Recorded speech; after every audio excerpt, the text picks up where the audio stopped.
Bonjour, bienvenue, j'espère que vous allez bien, j'espère que tout se passe bien pour vous. Bienvenue dans cet épisode numéro 41 de la saison 2 du Bootcast, épisode dédié aujourd'hui à l'écrit 121 de Nichiren Daishonin intitulé « La phrase unique et essentielle ». En voici les points de repère. Nichiren envoya cette lettre depuis le mont Minobu lors du 7e mois de l'année 1278 à la nonne séculière Myō qui habitait le village d'Okamiya dans la province de Suruga. On sait très peu de choses de Myō. Cette lettre fut écrite en réponse à un courrier qu'elle avait fait parvenir à Nichiren où elle lui demandait si l'on pouvait atteindre l'illumination par la seule récitation de Nammyō Renge-kyo. Une lettre ultérieure de Nichiren à Myō nous apprend que le mari de la nonne séculière était mort peu après la rédaction de la présente lettre et que, très vraisemblablement, elle avait effectué sa demande de la part de son mari malade. Elle survécut à son mari et à son frère aîné. C'était une disciple fervente à qui Nichiren adressa plusieurs lettres. Il avait apparemment une très grande confiance en elle. Voici donc le contenu de l'écrit 121, la phrase unique et essentielle de Nichiren Daishonin. Rechercher comme vous le faites à vous informer sur le Sutra du Lotus et en demander le sens est une racine de bien exceptionnelle.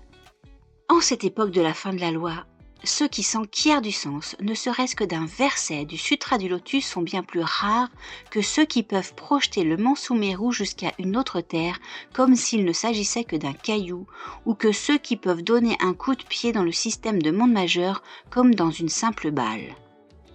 Ils sont encore plus rares que ceux qui peuvent adopter et enseigner d'innombrables autres sutras, permettant ainsi aux croyants, moines et laïcs qui les écoutent, d'acquérir les 6 pouvoirs transcendantaux. Il est très rare de rencontrer quelqu'un qui pose une question sur le Sutra du Lotus en cette époque de la fin de la loi. Il est également rare qu'un moine soit capable d'en expliquer le sens et d'effacer les doutes des gens à son sujet. Dans le 4e volume du Sutra du Lotus, le chapitre L'apparition de la tour au trésor énonce le principe important des 6 actes difficiles et des 9 actes faciles. Poser comme vous le faites une question sur le Sutra du Lotus fait partie des 6 actes difficiles.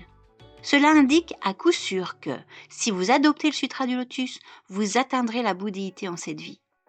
Puisque le Sutra du Lotus définit notre corps comme le corps du Dharma d'un ainsi venu, notre esprit comme le corps de rétribution d'un ainsi venu, et nos actes comme le corps de manifestation d'un ainsi venu, tous ceux qui gardent ou croient ne serait-ce qu'à un seul verset de ce sutra seront dotés des bienfaits de ces 3 corps. Nammyō Renge-kyo ne représente qu'une seule expression, mais ce n'est pas une expression ordinaire, car elle est l'essence de tout le sutra. Vous demandez si l'on peut atteindre la bouddhéité par la seule récitation de Nammyō Renge-kyo, et c'est bien la plus importante de toutes les questions. C'est le cœur de tout le sutra et la substance de ces 8 volumes. Dans notre corps, qui mesure approximativement 5 ou 6 pieds de haut, l'esprit n'apparaît peut-être que sur notre seul visage, qui fait environ 10 pouces. Et, sur ce visage, il n'est peut-être présent que dans nos seuls yeux, qui font à peine 1 pouce. Dans les 2 caractères chinois composant le mot Nippon, Japon, il y a absolument tout ce qui se trouve dans l'ensemble des 66 provinces du pays. Les êtres humains et les animaux, les rizières et autres champs, les personnes de haute et de basse condition, les nobles et les roturiers, les 7 sortes de trésors et tous les autres précieux joyaux. De même, dans le titre ou Daimoku, c'est-à-dire Nammyō Renge-kyo, se trouve inclus tout le Sutra du Lotus avec l'ensemble de ses 8 volumes, 28 chapitres et 69 384 caractères, sans qu'il n'en manque un seul. Bei Jui déclara à ce propos que le titre est au Sutra ce que les yeux sont au Bouddha.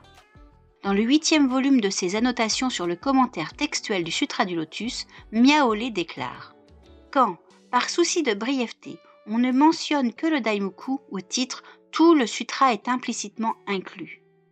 Il veut dire par là que, même si par souci de brièveté on ne prononce que le titre du sutra, tout le sutra est contenu dans ce seul titre.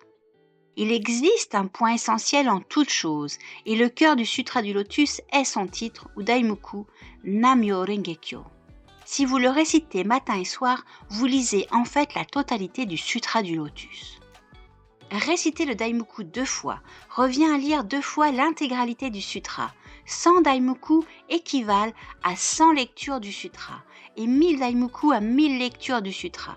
Par conséquent, si vous récitez constamment le Daimoku, vous lirez sans cesse le Sutra du Lotus. Les 60 volumes des doctrines de Tiantai donnent exactement la même interprétation. Cet enseignement facile à garder et facile à pratiquer fut exposé pour le bien de tous les êtres ordinaires dans le monde mauvais de cette époque de la fin de la loi. Cet enseignement facile à garder et facile à pratiquer fut exposé pour le bien de tous les êtres ordinaires dans le monde mauvais de cette époque de la fin de la loi. On lit dans un passage du Sutra du Lotus, à l'époque de la fin de la loi, et dans un autre, si un bodhisattva mahasattva, dans les âges à venir, lorsque la loi se rapproche de sa disparition, accepte, adopte, lit et récite ce sutra, il est dit dans un troisième passage, à l'époque mauvaise de la fin de la loi, si quelqu'un peut préserver ce sutra, et dans un quatrième, dans la 5e période de 500 ans, il te faudra le propager largement dans tout le Jambudvipa. Tous ces passages nous exhortent fondamentalement à adopter le Sutra du Lotus et à y croire en cette époque de la fin de la loi. Aucun des érudits qui font autorité au Japon, en Chine et en Inde n'est parvenu à appréhender ce sens évident et ils ont tous calomnié le Sutra. Ils suivent et pratiquent les enseignements du Hinayana et les enseignements provisoires prônés par les écoles Nembutsu, Shingon, Zen et Ritsu et rejettent ainsi le Sutra du Lotus. Ils ne comprennent pas les enseignements du Bouddha, mais les gens ne se rendent pas compte de leurs erreurs.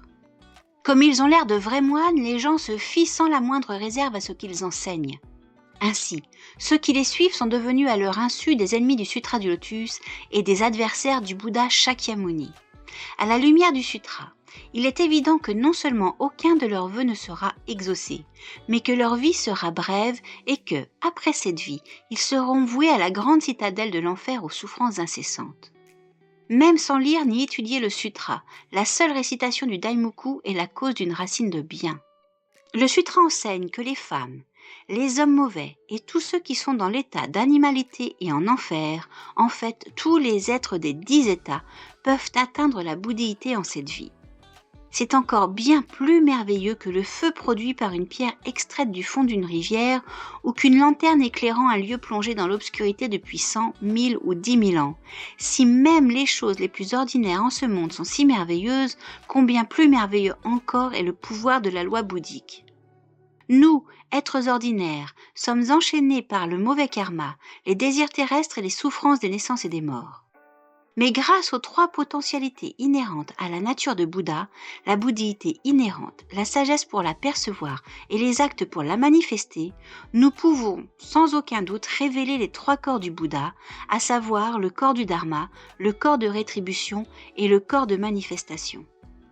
Le grand maître Dengyo déclare « Grâce au pouvoir du Sutra du Lotus de la loi merveilleuse, ils peuvent y parvenir en cette vie. » Il se réfère ici à l'exemple de la fille du roi dragon qui parvint à la bouddhéité sous la forme reptilienne grâce au pouvoir du Sutra du Lotus. N'ayez aucun doute à ce sujet, veuillez lui dire que je lui expliquerai cela en détail quand je la verrai. Nichiren. Le 3e jour du 7e mois de la première année de Kohan 1278, signe cyclique de Tsushinoe Tora, réponse à la nonne séculière Myoho. C'était donc le contenu de l'écrit 121 de Nichiren Daishonin intitulé « La phrase unique et essentielle ». J'espère que ça vous a plu, j'espère que ça vous encourage, j'espère que vous reviendrez. N'hésitez pas à partager le podcast autour de vous. Vous nous retrouvez sur toutes les plateformes de streaming audio, Apple Podcasts, Google Podcasts, Deezer, Spotify. Nous avons aussi une chaîne YouTube. Vous pouvez aussi nous soutenir concrètement. Nous avons une page Tipeee. N'hésitez pas à liker, à vous abonner, à partager. Puis merci d'être là, merci de votre fidélité, merci de venir nous découvrir. Je vous dis à très très vite et je vous embrasse.